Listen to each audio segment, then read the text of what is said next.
Good afternoon, everyone. Gabe Velazquez here with you, transparenttrading-solutions.com on a Tuesday, July 16th.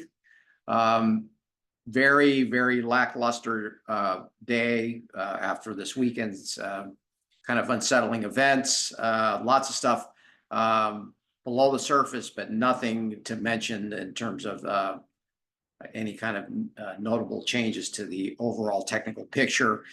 Quick reminder, I have a class coming up on Thursday, 4 o'clock Pacific. I'm almost full. I had 30 spots. So if you want to register for that, hit the link below. I may have to open it up for a little bit more than 30 because I'm almost full. So go ahead and register for that. Also register for the newsletter and so forth. Let's get right into the charts. Not a lot to go over really. Just looking at the standouts here. The obvious one, since I talked about this Friday and over the weekend, is going to be the Russell, right? The Russell's just been on a torrid pace. Let's get right to that. Now, with that, we have some levels to look at that I've mentioned in the Russell.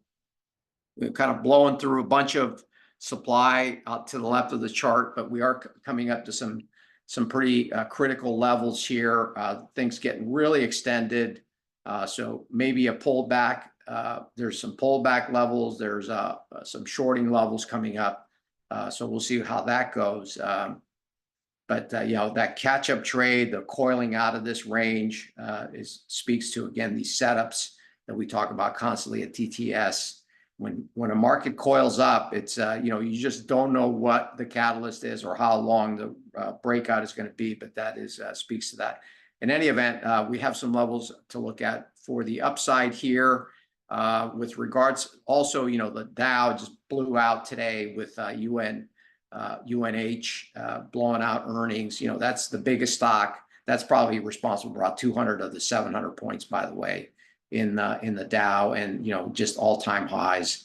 Who knows where this thing goes? 42K, 43K. It's unknown at this point. And again, unless you caught the breakout, there were really not that much. There aren't that many pullbacks to speak of, other than this huge, ugly consolidation, and we kind of just blasted out of there. So, with regards to the Nasdaq, just big, erratic, ugly kind of intraday trading right now.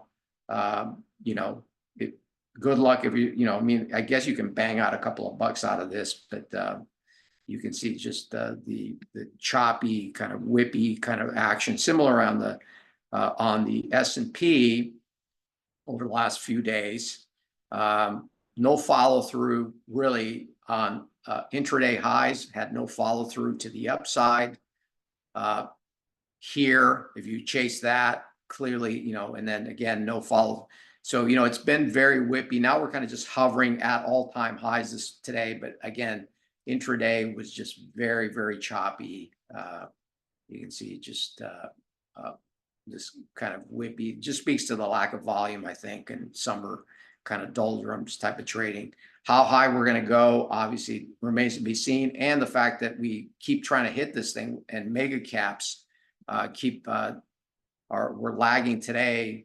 We'll see. Seems to me like the market's getting a little tired. Wouldn't surprise me if we just chop around here for a little while until we actually get some meaningful catalysts to break us down. Either one of the mega caps starts breaking down. We got TSM earnings coming out on Thursday. Maybe that spurs some activity in the semiconductor, NVIDIA's, and the AMD. Also was kind of lackluster today as well. A lot of these, NVIDIA hasn't really done anything for like 2 weeks. It's just been floating between, 125 and 135. It's just kind of chopping around as well. So we'll see. Also notable today, gold. Looks like it wants to break out right up against prior highs.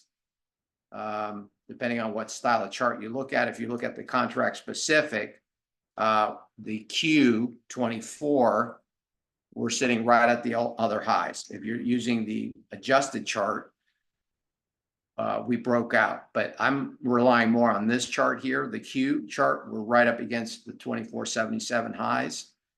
That's the contract specific. We'll see what happens.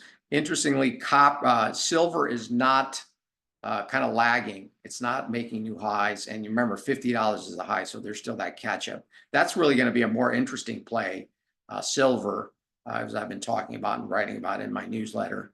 Also interest today was oil hovering around $80 a barrel, under some pressure today. Is it going to break down again and resume, this kind of longer term declining peaks type of situation?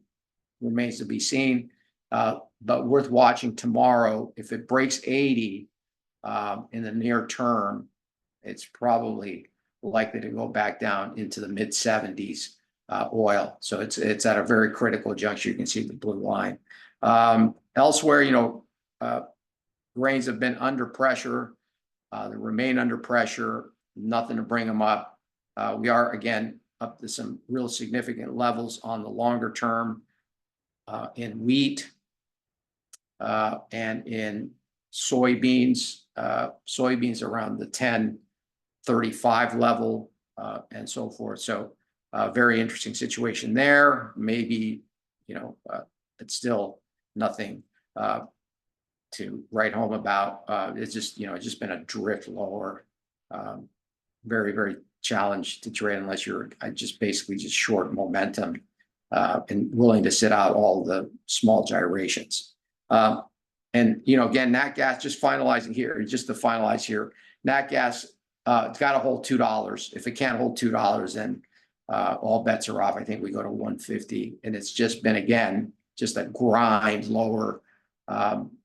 So this is another market we've been kind of tracking, but it's just been, again, a lot of these markets just kind of drifting along here. So we'll see what happens there. All right. That's going to do it for me. Again, if you want to join me for the class, it is about trend reversals. Clearly, that's an important topic right now. More importantly, where do you interact? And do you want to get in early to the trend changes? Like, for instance, here you can see that was a clear uptrend and reversed right at that point here. And now now if you're thinking about, well, where's the trend going to reverse to the upside? Well, that's, I'll cover some of that as well and give you some, and some hints. And more importantly, where do you interact and not get smoked? If you took that uptrend there and you started buying every pullback, you made some money, but you got pretty much whacked all the way because, so that's what I'm going to be talking about Thursday. Okay. All right. Have a great day and we'll see you Friday. Take care.